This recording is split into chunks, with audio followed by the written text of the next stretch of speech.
अस्सलाम वालेकुम नाज़रीन, मैं हूं नूरुल आरफीन सिद्दीकी और आप देख रहे हैं प्रोग्राम आमने सामने। इस वक्त मैं मौजूद हूं उस एक दरसगाह, उस एक जामा कराची में जिसे लोग मादर इल्मी कहते हैं। ये वो दरसगाह है, ये वो जगह है जिसने इस शहर के लिए बहुत कुछ किया है, जिसने इस मुल्क के लिए बहुत कुछ किया है, जिसने ऐसे तरोताज़ा, ऐसे ज़रखेज़ दिमाग हमें दिए हैं जो दुनिया भर में हमारी पहचान है। लेकिन बदकिस्मती से कुछ मखसूस माइंडसेट रखने वाले दिमागों की जानिब से इस वक्त इस दरसगाह की क्रेडिबिलिटी पर जो क्वेश्चन मार्क्स लगाए जा रहे हैं, आज उसके रिफ्यूटल के लिए, उसके रिफ्यूज़ल के लिए आज हम यहाँ मौजूद हैं। मेरे साथ मौजूद हैं प्रोफेसर डॉक्टर मोहम्मद अजमल खान साहब, शेखुल जामिया जामा कराची। आइए इनसे इस हवाले से बात करते हैं। अस्सलाम वालेकुम सर। वालेकुम अस्सलाम सर, कैसे मिजाज हैं? अल्लाह का शुक्र। बहुत आपका मशकूर हूँ सर कि आपने हमारे प्रोग्राम के लिए वक्त निकाला और इस एक अहम मौजू पर हम आपसे बात करने जा रहे हैं। सर, ये मुझे बताइए, इस वक्त जो कंडीशन है, इस वक्त जो स्टूडेंट्स की जो मोराल है, इस वक्त आपका अपना जो मोराल है उसका हाल क्या है, पहले तो ये बताइए। ये हमारा मोराल बहुत अच्छा है और स्टूडेंट का मोराल ही बहुत अच्छा है। मेरे ख्याल में एक बात तो बड़ी क्लियर कर देनी चाहिए कि कराची यूनिवर्सिटी से कोई अरेस्ट नहीं हुआ, ना कोई स्टूडेंट अरेस्ट हुआ, ना कोई टीचर अरेस्ट हुआ। एक फॉर्मर स्टूडेंट था जो कि जिसके पेपर फेल हो गए, वो कभी कभार आता था, उसके अलावा वो भी स्टूडेंट नहीं था। तो हमारा मोराल पे कोई फ़र्क नहीं पड़ा, जैसा है वैसे ही चल रहा है, सब चीज़ नॉर्मल है। और मैं समझता ये हूँ कि होंगे मसाइल वो जो कि हमारी नज़रों से उजल हैं, जो हमारी नज़रों में हैं कुछ तो उस पर नज़र रखी हुई है, मगर हर जगह कोई थोड़े बहुत इशू तो इधर उधर होते हैं, मगर कोई बड़ा इशू नहीं है। और मैं समझता हूँ कराची का यूनिवर्सिटी का माहौल जो है वो बहुत अच्छा है, कोई प्रॉब्लम की बात नहीं है। सर, मखसूस सेक्शन ऑफ द मीडिया की तरफ से जामा कराची के ऊपर कुछ सवालात भी उठाए गए हैं, सिक्योरिटी कंसर्न्स भी रेज़ किए गए हैं। जामा कराची का उस्ताद या शेखुल जामिया पढ़ाए या सिक्योरिटी कंसर्न्स को एड्रेस करे, ये काम तो सिक्योरिटी इदारों का है, वो क्या कर रहे हैं? देखिए, मैं समझता हूँ कि रेंजर्स जो है ना जामा कराची में मौजूद हैं और वो अपनी सिक्योरिटी की जिम्मेदारियां निभा रहे हैं। वो हमेशा अलर्ट रहते हैं, देखते रहते हैं, हमसे मशवरा करते रहते हैं। उनको कोई बात पसंद नहीं आती है, बात समझते हैं कि वो सही नहीं है, उस पर हमें मशवरे देते रहते हैं और वो हम उनके साथ मिलके अपनी जो सिक्योरिटी के मामला हैं उसको एडजस्ट करते रहते हैं। तो मैं तो नहीं समझता कि कोई सिक्योरिटी का इशू है। और ये इस बात से भी साबित है कि जब मैंने कई दफ़ा टेलीविज़न चैनल पर कहा कि मैं इंतज़ार कर रहा हूँ सिक्योरिटी इदारों का कि वो आएँ और मुझे बताएँ कि हमारे यहाँ से कितने लोग पकड़े गए और ये भी बताएँ कि हमारे क्या इशू हैं, और आज तक कोई नहीं आया बताने के लिए। इसका मतलब भी मैं ये समझता हूँ, इसका मतलब मैं ये लेता हूँ कि कोई ऐसा बड़ा इशू नहीं है ना। मतलब हमारा नाम सिर्फ झंडा बनाया गया, मगर इतना बड़ा इशू होता तो मुझसे शेयर करते ना। छोटे छोटे इशू पे शेयर करते हैं, तो ये तो इतना बड़ा इशू था। अगर इसमें कोई बात होती, वैसे भी डीजी रेंजर साहब ने साफ साफ कह दिया कि ऐसा कोई बड़ा इशू है नहीं, और मैं भी नहीं समझता कोई ऐसा बड़ा इशू है। डीजी रेंजर्स ने पिछले प्रोग्राम में मैंने तज़किरा किया था, बताया था कि कराची में दहशतगर्दी में 72% कमी आई है, जबकि शहर में आप घूमें तो वो सूरत हाल क़तई मुख्तलिफ होती है। मैं डीजी रेंजर्स के उस एक बयान को चैलेंज करने के साथ साथ यहाँ उसकी तरदीद नहीं करूँगा, यहाँ मैं आपसे उसके ऊपर भी पॉइंट लूँगा कि वहाँ अगर वो कह रहे हैं और वो क्वेश्चन मार्क है, तो यहाँ डीजी रेंजर्स की ये बात हम कैसे दुरुस्त मान लें। आपकी बात तो चलो समझ में आती है, लेकिन डीजी रेंजर्स का ये कहना, फिर ये कहना कि जामा कराची से तलबा का रिकॉर्ड नहीं मांगा गया। अगर जामा कराची से तलबा का रिकॉर्ड नहीं मांगा गया तो चेयरमैन सेनेट ने आपको ख़त क्यों लिख दिया? बहुत अच्छा सवाल है। चेयरमैन सेनेट जो हैं उन्होंने मुझसे तो नहीं पूछा कि रिकॉर्ड मांगा कि नहीं मांगा। उन्होंने मीडिया में, और आप लोग जो ख़बरें लगा रहे हैं उससे मुतासर होकर मुझे ख़त लिखा था, मैंने उसका जवाब दे दिया। मैंने कहा जी ऐसी कोई बात नहीं है, और उनके बाकी जो सवालों के जवाब भी दे दिए गए थे। तो अगर चेयरमैन सेनेट का ख़त जो था, मैं ये एस्यूम ये कर रहा हूँ कि वो अखबारी रिपोर्टों पर बेस करता हुआ था।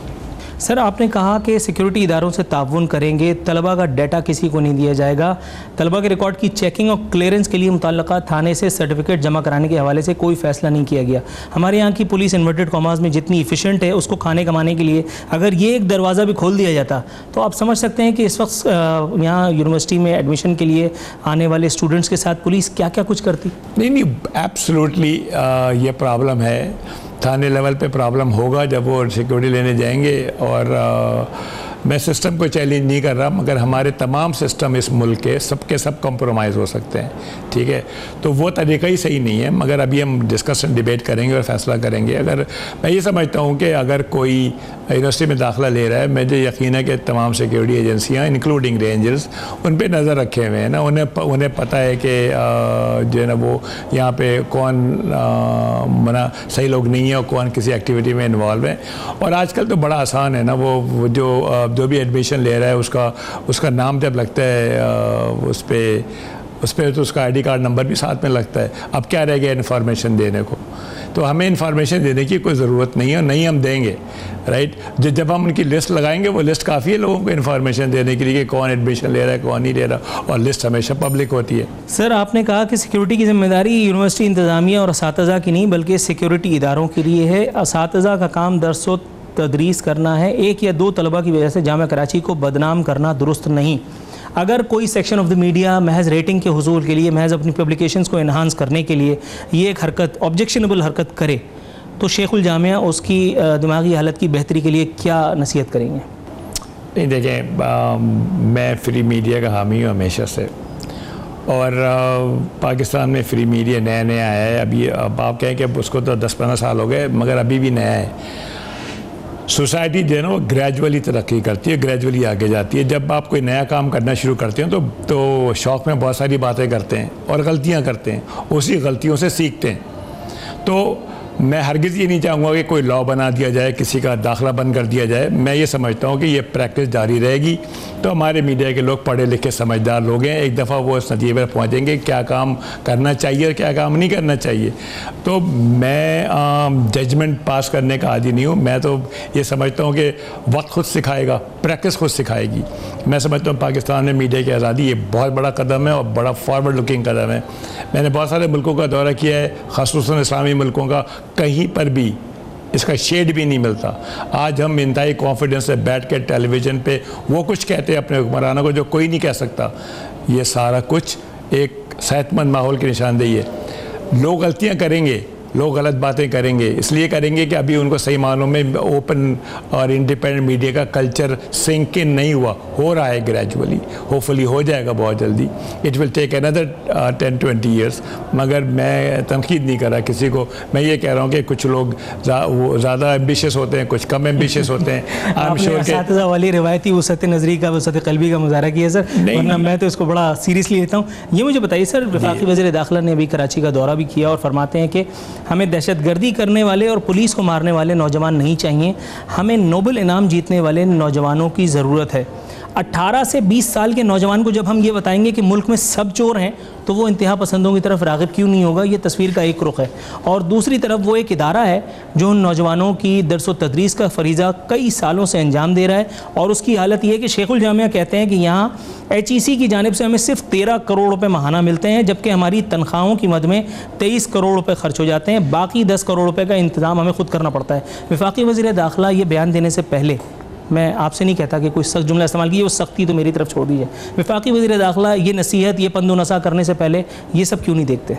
देखिए, इसके दो पहलू हैं जो मैं पहले भी कई दफ़ा कह चुका हूँ टेलीविज़न चैनल पर, दोबारा कहना चाह रहा हूँ कि नैरेटिव्स जो है ना, अभी रोज़ाना नैरेटिव की बात हो रही है कि जी हमने जो है वो 70s में हमारा ओपन नैरेटिव था, हम डिस्कस डिबेट करते थे, लोगों से बातें करते थे और हम एक दूसरे से डिसएग्री करते थे, ज़बानी तौर पे डिसएग्री करते थे, आइडिया से डिसएग्री करते थे, पर्सन से नहीं करते थे। मुझे भी याद है कि हम जो हम एक पार्टी में, हमारे साथ लोग दूसरी पार्टी में होते थे, हम बैठ के जलसे जुलूसों में उनको बुरा भला कहते थे और उसके बाद हम साथ खाना खाने जाते थे और साथ मिल के बैठते थे। ये जो माहौल था, ये माहौल किसने तबाह किया मुझे नहीं मालूम। मैं सोशल साइंटिस्ट नहीं हूँ, इसलिए मैं कमेंट नहीं करूँगा। मैं बॉटनिस्ट हूँ, मुझे वही रहने दीजिए। ये माहौल तबाह हुआ, मैं गवाह हूँ, मैं विटनेस हूँ उस माहौल का, और अब मैं आज के माहौल का भी विटनेस हूँ। ये माहौल तबाह हुआ, मैं ख्याल वज़ीर दाखिला साहब को ये सोचना चाहिए कि वो माहौल वापस कैसे लाया जाए, ठीक है, और उसके इम्प्रूवमेंट के लिए क्या किया जाए। आपका अगला पोर्शन ये था कि, और इसके लिए जो है ना वो, इसके लिए ओपन डिबेट चाहिए, इसके लिए वो माहौल चाहिए कि मैं आज़ादी से अपनी दिल की बात कह सकूं, ये डरे बगैर कि कोई मुझे गोली मार देगा। इसके लिए माशरे की सफाई चाहिए, ये काम ये वज़ीर दाखिला करेंगे, मुझे उम्मीद है कि वो कर रहे हैं और ज़्यादा उससे करेंगे। तो इसके अलावा जो एक और बात है कि बात यह है कि जामिया कराची जो है वो एक ऐसी दरसगाह है जो इसलिए बनाई गई थी कि लोगों को इल्म दे और तहकीक करे, और तहकीक में हम इस मुकाम पर पहुँचे जहाँ पे कि मुल्क को उठा के तरक्यात मुल्क बना सकें। जब जामिया जो है ना वो सिर्फ तनख्वाह देने की जगह बच जाएगी, अगर तनख्वाह देने के अलावा और कुछ नहीं होता। आपने जो फिगर्स दिए मैं उसको करेक्ट कर दूं कि जो HEC है वो हमें तकरीबन 19.3 और सॉरी 1.93 बिलियन दे रही है सालाना। इस साल अगले साल का बजट है। हम ये एक्सपेक्ट कर रहे हैं कि हम कोई 2.1 बिलियन ख़ुद अपने सोर्सेज से अर्न करेंगे। अभी भी हमारा 1.5 बिलियन का डेफिसिट है। अच्छा, वो जो आप बात रेफ़र कर रहे थे वो यूँ है कि वो पहले 6 महीने हमें सिर्फ जो है ना वो कोई 13 करोड़ रुपए देते हैं, और हमारा जो तनख्वाह का बिल, सिर्फ तनख्वाह का बिल है वो 22 करोड़ रुपए है। इसका मतलब ये हुआ कि हमने 10 करोड़ तो तनख्वाह के बदले निकालने हैं, और फिर करोड़ों रुपए जो यूटिलिटी के बिल हैं और यूनिवर्सिटी चल रही है उसमें और 1000 खर्चे होते हैं वो निकालने हैं। वाइस चांसलर का काम सिर्फ एक रह गया है कि महीने की 15 तारीख को वो ये रोता फिरे कि भाई सैलरी कैसे देनी अगले महीने की। This is not the way कि कोई इसी मुल्क की जामिया चलती है। देखिए, मैं बहुत ही कॉन्फिडेंस और ज़िम्मेदारी से कह रहा हूँ, आप हमें सपोर्ट करें और हमें उतनी ग्रांट दें जितनी कि किसी भी एक अच्छी जामिया को दी जाती है, और हमें 25-30 साल तक डिस्टर्ब ना करें और ग्रांट में कंसिस्टेंसी दें। हम जो कंट्रीब्यूशन करेंगे यहाँ से वो करोड़ गुना ज़्यादा होगा उसका जितना आपने हमें पैसा दिया है। सबूत चाहिए चाइना को देखिए, सबूत चाहिए ब्राज़ील को देखिए, सबूत चाहिए तो इंडिया को देखिए कि उन्होंने कंसिस्टेंटली इन्वेस्ट किया अपनी साइंस पे, कम नहीं किया, बढ़ाते चले गए। चाइना ने हर साल प्रोग्रेसिवली बढ़ा रहे हैं। इस बढ़ाने की वजह से ये हुआ है कि आज चाइना वहाँ खड़ा है जहाँ पे वो खड़ा है। उनकी इकॉनमी जो है वो बिल्कुल वो 90 डिग्री पे ऊपर जा रही है। उन्हें खुद समझ में नहीं आता कैसे कंट्रोल करें। हम भी ये काम कर सकते हैं। 2002 में मैं चाइना गया था, उनकी साइंस की जो लेवल था हमसे बहुत नीचे था। आज वो अमेरिका को चैलेंज कर रहे हैं। जब वो 15-20 साल में ये कर सकते हैं सर, तो हम भी कर सकते हैं। हम किसी से कम नहीं है, मगर अगर हमें करने का मौका दिया जाए, अगर ये ना कहा जाए कि हमारी सारी एनर्जी जो है वो तनख्वाह देने में लग जाए और हम कोई काम नहीं कर सकते। Point of concern. नाज़रीन, यह वक्त हुआ प्रोग्राम में एक मुख्तसर से कमर्शियल ब्रेक को इनकॉर्पोरेट करने का। ब्रेक के बाद अपनी गुफ्तगू इस सिलसिले को मज़ीद आगे बढ़ाएंगे।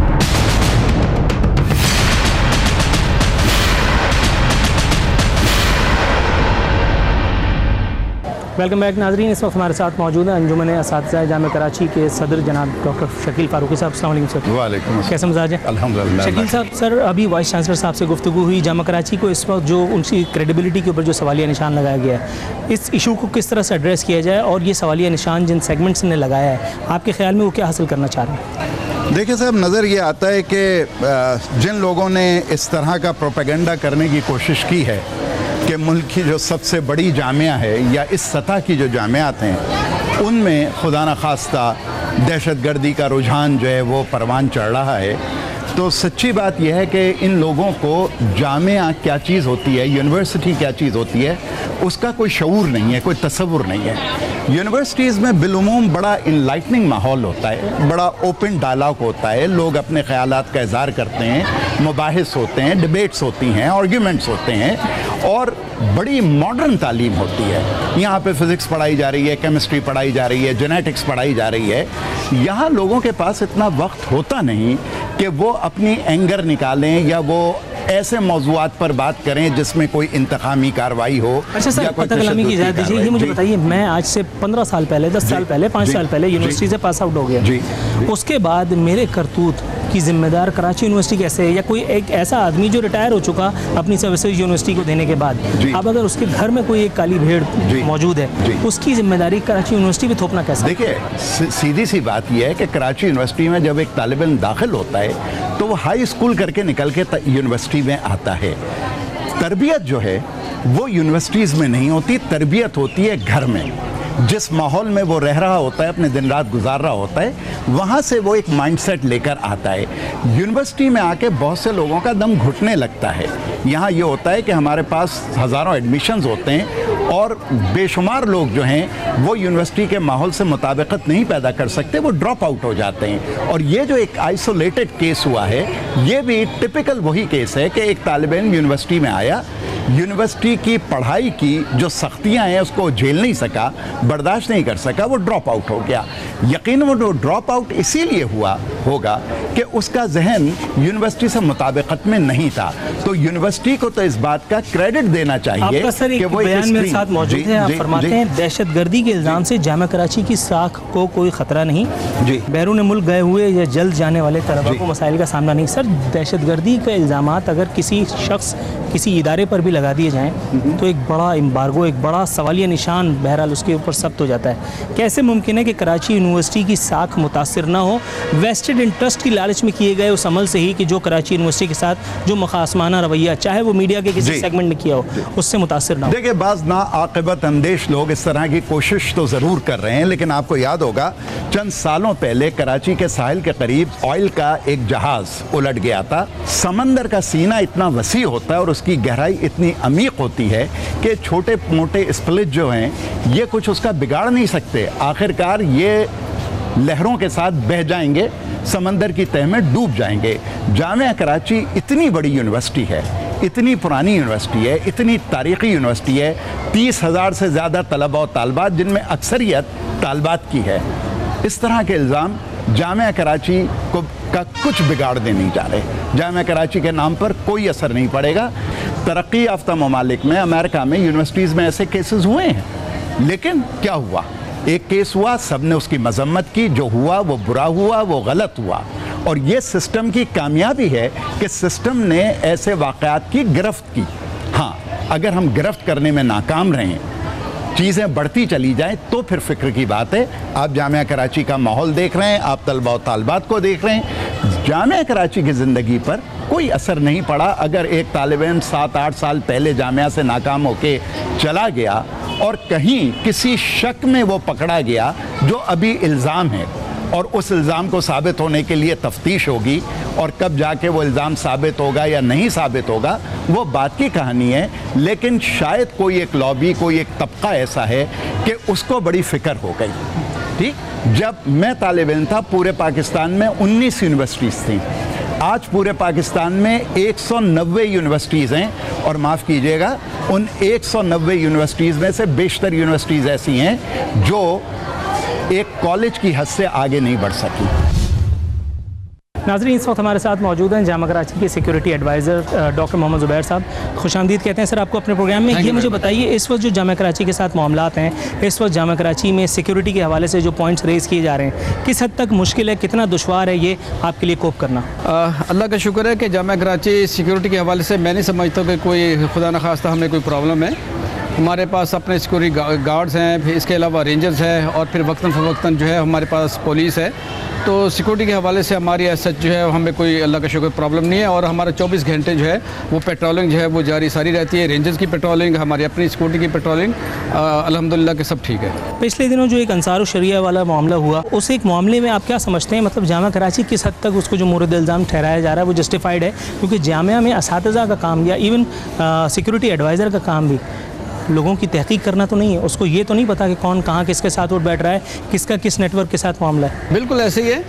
ये देखें, मैं ये समझता हूँ कि कोई दहशतगर्द जो है वो तालिब इल्म नहीं हो सकता, और कोई भी तालिब इल्म जो है वो दहशतगर्द नहीं हो सकता। और ये मैं एक छोटी सी मैं बात करूँगा कि अगर खुदा न खास्ता अगर यूनिवर्सिटी को अगर पता हो कि फ़लाँ कोई दहशतगर्द है और वो एडमिशन लेने आ रहा है, तो यानी ये हो ही नहीं सकता कि कराची यूनिवर्सिटी जो है वो उसको एडमिशन दे दे। लेकिन कोई दहशतगर्द अगर स्टूडेंट के भेस में आके जो है उसने अगर कोई लुबादा उड़ा हुआ है, ठीक है, अब ज़ाहिर है कि हम तो सब उस्ताद है ना, ये यूनिवर्सिटी एक तालीमी अदारा है। अब हम जो है वो खोज नहीं लगा सकते, किसी के जहनों को नहीं पढ़ सकते, किसी के अज़ाइम को जो है वो हम उसकी खोज नहीं लगा सकते। ये अपने आप को हिडन में रखते हैं, अपने आप को छुपाए रखते हैं। फिर जब कोई मौका इनको मिलता है तो ये फिर ओपन होते हैं। उस वक्त जो है वो उसके बाद जो है हमारी यूनिवर्सिटी के साथ जो कुछ भी देखें, 1954 से माशाल्लाह यूनिवर्सिटी जो है अब तक जो है चल रही। सैकड़ों स्टूडेंट जो है वो पूरी दुनिया में जो वो फैले हुए हैं, बड़े बड़े ओहदों पर जो है वो फायदे हैं। यूनिवर्सिटी, कराची यूनिवर्सिटी का अपना एक नाम है। और इन सारे अरसे में मुझे आप ये बताएं कि कितने दहशतगर्द हैं जो कराची यूनिवर्सिटी से पकड़े गए हैं। यानी मुझे पहले हम बात करते थे कि मदारिस से हैं, लेकिन अब पता चला कि वो यूनिवर्सिटियों का रुख उन्होंने किया। अच्छा सर, ये मुझे बताइए, इस एक एपिसोड में जो सिक्योरिटी कंसर्न्स आए, जो क्वेश्चंस उठे, उनसे कता नज़र एक बात ये भी सुनने में आई, पुलिस को कैरेक्टर सर्टिफिकेट की हम लाइसेंस दे रहे हैं। यानी पुलिस से आप जाकर के सर्टिफिकेट लेके आइए कि आप एक शरीफ आदमी हैं, उसके बाद आपको कराची यूनिवर्सिटी या किसी और यूनिवर्सिटी में एडमिशन मिलेगा। तो ये मुझे बताइए कि ये अगर इम्प्लीमेंट हो जाती है इस तरह के कोई अहमखाना मंसूबा, किस हद तक प्रॉब्लमेटिक होगा या किस हद तक ये ईज़ का सबब बनेगा? ये किसी भी फोरम पे कराची यूनिवर्सिटी के कोई डिस्कशन हुआ ही नहीं है। कोई मुझे ये पता चला था, मैंने इसके हवाले से तहकीक की कि ये बात जो है वो आई कहाँ से सामने थे। वो पता चला किसी ने जो है वो यानी इर्रेलेवेंट कोई पर्सनैलिटी थी जिसने ऐसे एक शोशा जो है वो छोड़ दिया। यानी ना तो इंतज़ामिया ऐसा कुछ चाह रही है, ना ही आप ये यकीन रखिए कि ना ही हमें किसी एजेंसी ने ये कहा कि आप अपने स्टूडेंट का जो है वो डेटा जो है वो पूरा हमें दें, और ना ही यूनिवर्सिटी ऐसा कुछ कर सकती है। हमारे ये बच्चे हैं, हम इनका डेटा जो है वो उठा के 40,000 स्टूडेंट का वो काम तो हमने पहले नादरा की सूरत में कर दिया, तो अब वो तकल्लुफ़ कराची नहीं, ऐसा पॉसिबल ही नहीं, ऐसा पॉसिबल नहीं। और ना एजेंसी हमसे मांग रही है, ना हमारी कराची यूनिवर्सिटी जो है इसके लिए देने के लिए वो तैयार है। तैयार ही नहीं है, मांग ही कोई नहीं रहा, तो तैयारी का सवाल ही पैदा नहीं होता। देना किसको है? ऐसा ही है, ये ऐसा मीडिया में ज़्यादा उछाली गई है, मीडिया में उछाली गई। नाज़रीन, इसी के साथ वक्त हुआ प्रोग्राम में एक मुख्तसर से कमर्शियल ब्रेक पे जाने का। ब्रेक से वापस आकर प्रोग्राम को मज़ीद आगे बढ़ाएंगे।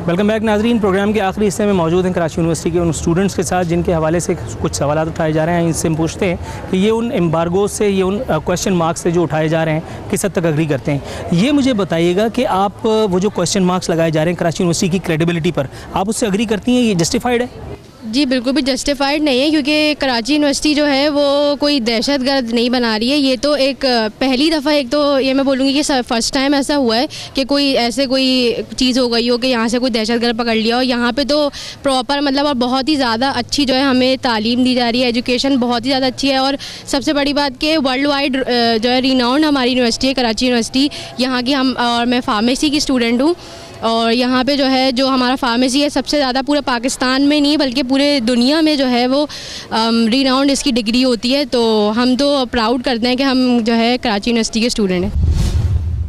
रॉ मटेरियल कराची यूनिवर्सिटी का रुख करता है और उसके बाद कराची यूनिवर्सिटी एक फर्निश प्रोडक्ट मार्केट को देती है। आपके ख्याल में इन सर्विसेज के जवाब में अगर उसे एक ब्लेम गेम दिया जाए, उसके ऊपर एलिगेशंस लगा दी जाएं, जस्टिफाइड है कराची यूनिवर्सिटी के साथ? ये बिल्कुल जस्टिफाइड नहीं है। एक्चुअली देखें, कराची यूनिवर्सिटी का शुमार जो है दुनिया की बेहतरीन यूनिवर्सिटीज़ में होता है, ठीक है। यहाँ के स्टूडेंट्स जो है वो माने जाते हैं हर जगह पे।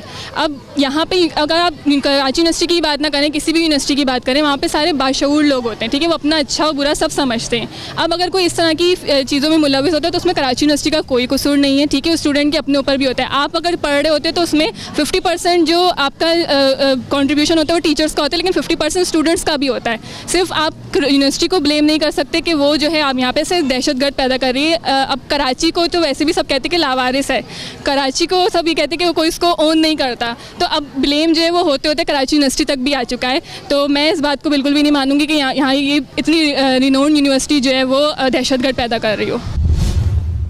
दोस्त, ये मुझे पहले बताओ कि इस बात का सबूत क्या है कि तुम कोई दहशतगर्द नहीं हो, क्योंकि तुम कराची यूनिवर्सिटी में पढ़ रहे हो और यहाँ तो इस वक्त फतवेबाजी का सीज़न है। मुख्तलिफ लोग जो है इल्ज़ामात लगा रहे हैं कि कराची यूनिवर्सिटी दहशतगर्दी खुदा न खास्ता प्रमोट कर रही है। ये तो इदारों का काम है देखना कि कौन क्या कर रहा है। कराची यूनिवर्सिटी क्यों मुर्द इल्ज़ाम ठहराया जा रहा है? सबसे बड़ी बात यह है कि सबसे पहले तो उन लोगों को ये चीज़ देखनी चाहिए कि यहाँ से जो यूथ निकल के जा रही है वो हमारे डिफेंस साइड पे भी जा रही है, आर्मी, एयरफोर्स, नेवी, और वो लोग सिर्फ इसी चीज़ को प्रमोट कर रहे हैं। लाइक अगर एक दो बंदे जो जिनका ब्रेन वॉश कर दिया गया हो, आई गेस ऐसा भी हो सकता है, लेकिन अगर उनके तहत तमाम स्टूडेंट को दहशतगर्दों के ज़ुमरे में लाया जाए तो ये सरासर ज़्यादती है। हमें चाहिए कि वो चीज़ें प्रमोट करें जो हमारे लिए पॉजिटिव, ना कि नेगेटिव चीज़ें। तो इस वजह से जो न्यू स्टूडेंट हैं उनके अंदर भी जो एक इंस्पिरेशन हासिल होगी उन्हें। कितना दुख होता है ये सब सुनकर कराची यूनिवर्सिटी के बारे में कि कराची यूनिवर्सिटी जैसी दरसगाह पर जो सालों से बरसों से यहाँ मौजूद है, कितनी दिमाग दे चुकी है इस मुल्क को, कौम को, उसके साथ इस किस्म का सलूक किया जा रहा हो। सबसे बड़ी बात तो ये है कि यहाँ के जितने भी स्टूडेंट हैं वो एक अपनी इंटर लाइफ और जो भी पीछे वो स्ट्रगल करके आए होते हैं उनको एक बहुत ही प्राउड फीलिंग होती है कि वो एटलीस्ट यूनिवर्सिटी लाइफ में इंटर हुआ और अब वो एक ऐसे मकाम पे हैं जहाँ वो मैच्योर लेवल पे हैं। अब वो अपनी ज़ात से किसी अपनी कंट्री को सर्व कर सकते हैं। और फिर इस स्टेज में आगे अगर किसी को इस तरह डिग्रेड किया जाता है तो मुझे नहीं लगता कि वो आने वाला बच्चा जिसका जहन ऑलरेडी अच्छा है कि उसने कुछ मुल्क को प्रमोट करना है, वो कोई अच्छा काम कर सकेगा। कितना प्राउड फील होता है कराची यूनिवर्सिटी का हिस्सा बनना, कराची यूनिवर्सिटी का हिस्सा बनने के बाद पास आउट होकर प्रैक्टिकल लाइफ में जाना, मुल्क कौम के लिए कुछ करना। बहुत प्राउड फील होता है। ये हर किसी के बस की बात नहीं होती कि हर किसी को यहाँ पे मेरिट पे एडमिशन मिले और फिर एडमिशन के बाद आप उसको परस्यू करें, आप अच्छी जीपीए बनाएं, फिर आप यहाँ से पास आउट करके दिखाएं। जब आप कुछ करते हैं ना तो जब आपकी लोगो या उस पर जामिया कराची का नाम होता है तो उससे बढ़ के फ़ख्र बयान किया नहीं जा सकता। फिर जो टीचर्स की मेहनत होती है, फिर वो जब आपको आगे जाके देखते हैं कि आप इस मुकाम पर पहुँच गए उनकी बदौलत, अपने इस इदारे के नाम की बदौलत, ज़रूरत। जब किसी को बताते हो ना फार्मेसी कहाँ से कर रहे हो, फिर वो पूछते हैं कि जामिया कराची से कर रहे हो, वो खुद पूछते हैं, आपको बताने की जरूरत नहीं पड़ती। तो इससे बड़ा फ़ख्र का मुकाम और कोई हो ही नहीं सकता। कराची यूनिवर्सिटी को वन वर्ड में डिफ़ाइन करो तो क्या जवाब होगा? Karachi university is the best place to learn. Basically ये जो है स्टूडेंट को डेवलप करने में, उसका करैक्टर पॉलिश करने में जो है बहुत अहम किरदार अदा करती है। अगर आपको अच्छी लर्निंग चाहिए स्टूडेंट को, तो बैकग्राउंड जो होता है वो टीचर का हाथ होता है। टीचर जिस तरह स्टूडेंट को पॉलिश करेगा, स्टूडेंट जो है उस तरीके से डिलीवर करेगा आगे आकर। तुम्हारे टीचर्स ने तुम्हें कितना पॉलिश कर दिया है? अमली ज़िंदगी में जाकर तुम क्या कर सकते हो? टीचर जब हम लोग इंटर पास करके आते हैं, हम इतने पॉलिश नहीं होते क्योंकि हमारा जो बेसिक्स, हमारा जो एजुकेशन का सिस्टम है वो इतना अच्छा नहीं है। लेकिन यहाँ पर आके टीचर हमें इस तरीके से पॉलिश करता है कि आपको दुनिया को किस तरह अपने आप को प्रूव करना है कि आप आगे जाके ये काम करेंगे, किस तरीके से आप अपने आप को बनवा सकते हैं दुनिया से। कराची यूनिवर्सिटी का हिस्सा होना कितना इत्मीनान बख्श एहसास है? कराची यूनिवर्सिटी का स्टूडेंट होना बाइस फ़ख्र है मेरे लिए, क्योंकि जो है वो हम एक ऐसी यूनिवर्सिटी, एक ऐसी जामिया का हिस्सा हैं जो कि वर्ल्ड वाइड इंटरनेशनली जानी जाती है। और इसकी यूनिवर्सिटी की जो डिग्री है, स्पेशली फार्मेसी की जो डिग्री है, जिस डिपार्टमेंट के हम स्टूडेंट्स हैं, उसको तो बहुत ज़्यादा वैल्यू दी जाती है। जहाँ भी हम जाते हैं, जब हम बताते हैं कि हम जो है वो KU के स्टूडेंट्स हैं और हम फार्मेसी से बिलोंग करते हैं, इवन कोई भी डिपार्टमेंट हो, कराची यूनिवर्सिटी ख़ुद ही एक बहुत बड़ी जामिया है। और जो है यहाँ पे होना, यहाँ पे अमली ज़िंदगी में जब आप कामयाब हो जाते हैं, जब आपके कुछ और लोग, कुछ दोस्त, कुछ सीनियर्स पास आउट होके गए होंगे, अमली ज़िंदगी में उन्होंने कुछ अचीव किया होगा, उस अचीवमेंट में जामिया कराची का या जामिया कराची के अमले का कितना रोल है, कितना किरदार है? बहुत बड़ा रोल है, क्योंकि जो है जब यहाँ पे हमारी यूनिवर्सिटी में सेमिनार्स होते हैं तो हमारे पास वो लोग भी आते हैं जो यहाँ से पास आउट हो गए हैं और एक बहुत बड़ी बड़ी अपॉर्चुनिटीज़ पर जा चुके हैं, और जो हमारा प्रोफेशन है उसको बढ़ाने के लिए, उसके फ़ायदे के लिए बहुत काम कर रहे हैं। जब वो आते हैं, हमें स्पीचेस देते हैं, तो वो इंस्पिरेशनल भी होती हैं, हमें उनसे बहुत जो है वो मोटिवेशन भी मिलता है। पिछले कुछ दिनों से कराची यूनिवर्सिटी के बारे में जिस तरह की खबरें फैलाई गई, कराची यूनिवर्सिटी को दहशतगर्दों की नर्सरी भी कहा गया, कुछ अखबारात में, कुछ सेगमेंट्स ऑफ मीडिया में, आपके ख्याल में कितना ज़्यादती की गई है कराची के एक आम आदमी, कराची यूनिवर्सिटी के एक स्टूडेंट और ख़ुद कराची यूनिवर्सिटी के साथ? कोई भी तालीमी इदारा हो, पर पाकिस्तान का हो, पाकिस्तान से बाहर हो, कभी भी दहशतगर्दी को फ़रोग़ बिल्कुल नहीं दे सकता। इंसान की अपनी सोच है, अपना व्यू है कि वो किस तरह यूनिवर्सिटीज़ को लेता है, यूनिवर्सिटी के स्टूडेंट्स को लेता है।